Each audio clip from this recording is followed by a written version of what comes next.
đời vui sâu trong bóng gió, đêm sâu bao trùm.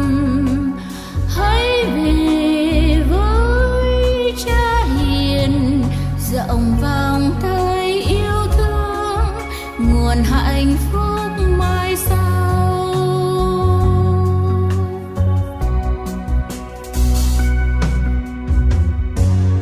Vì yêu nhân thế,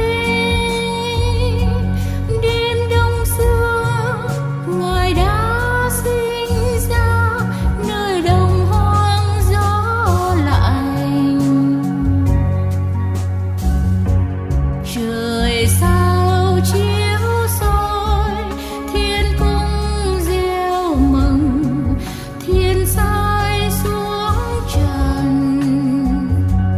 Ngài đến tin vui an bình cho người lòng ngây.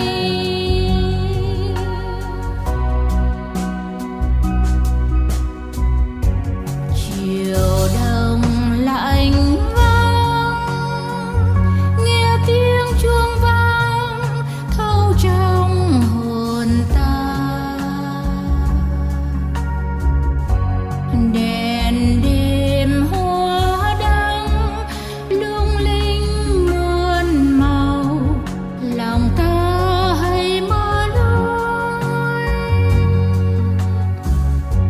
Niềm vui Giáng sinh mong xin ơn Ngài ngự xuống trong tim.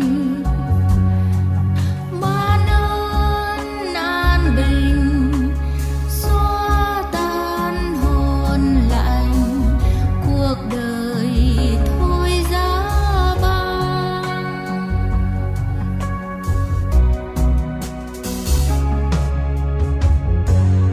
Vì